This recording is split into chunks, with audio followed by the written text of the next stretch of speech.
ബൈജോട്ടാ, എന്താ മഴ, എന്താ കാലാവസ്ഥ, നല്ല രസമുണ്ടല്ലേ.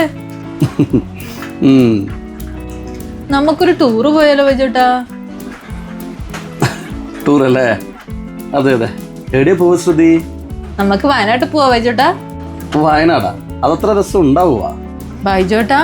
അവിടുത്തെ കാടും മഴയും മഞ്ഞും പിന്നെ അവിടുത്തെ കട്ടൻ ചായയും എല്ലാം കൂടി അടിപൊളിയായിരിക്കും. കട്ടൻ ചായ അല്ലേ? ഇപ്പല്ലേ കാര്യം മനസ്സിലായേ? ഈ മഴയത്ത് പോയിട്ട് കട്ടൻ ചായ കുടിക്കല്ലേ? നല്ല ആശയമാണ്. നീ പേപ്പറൊന്നും വായിക്കുന്നില്ല ശ്രുതി. ഈ മഴയത്താണ് അപകട സാധ്യത ഏറ്റവും കൂടുതൽ. പാറയുരുണ്ട്, ഉരുളുപൊട്ട്, വെള്ളപ്പൊക്കം സകലതും ഉണ്ടാകുന്ന സ്ഥലം വയനാട്. മനസ്സിലായ?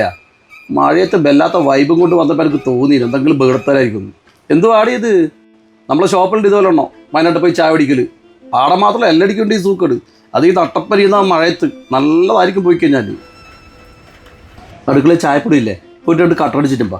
പുറത്ത് നല്ല മഴയല്ലേ, ഇവിടെയും നല്ല വൈബായിരിക്കും. ആദ്യം ഇവിടുത്തെ വൈബാധിക്കും, എന്നിട്ട് അത് വയനാട്ട് പോയിട്ട് ആസ്വദിക്കല്. എന്തായാലും നീ പറഞ്ഞ് മോഹിപ്പിച്ചല്ലേ, ഓരോ കട്ടൻ കുടിക്കുക. വേമ്പോ എടുത്തിട്ട് മോള്. ബൈജോട്ടാ, കട്ടൻ കടുപ്പത്തിൽ വേണോ അതോ ലൈറ്റ് ആയിട്ട് മതിയോ? നീ എന്നാ ദേഷ്യപ്പെടാത്തെ? ഇങ്ങനത്തെ കാര്യത്തിൽ സാധാരണ ദേഷ്യപ്പെടുന്ന ആണല്ല. ബൈജോട്ടാ, നിങ്ങളെ ഞാൻ ഇന്നും ഇന്നലെ ഒന്നും കാണാൻ തുടങ്ങിയതല്ല. പോത്തിന്റെ ചെവിയിൽ വേദം ഓതിട്ട് ഒരു കാര്യമില്ലല്ലോ. ഏതായാലും ഞാൻ കട്ടൻ ചായ എടുത്തിട്ട് വരാം, അത് കുടിക്ക്. ഇപ്പല്ലേ ഇവളെൻ്റെ ഭാര്യയായത്. ഞാൻ ബിജുവക്ക് എന്താ പറ്റിയെന്ന്. എന്തായാലും ഇച്ചിരി ബുദ്ധി കൂടിയിട്ടുണ്ട്. ഒരു ബുദ്ധിമാൻ്റെ കൂടെ ജീവിക്കുമ്പോൾ ബുദ്ധി കൂടാതെ വൃത്തിയില്ലല്ലോ. മുല്ലപ്പൂമ്പൊടിയേറ്റ് കിടക്കും കല്ലിനുമുണ്ട സൗരഭ്യം.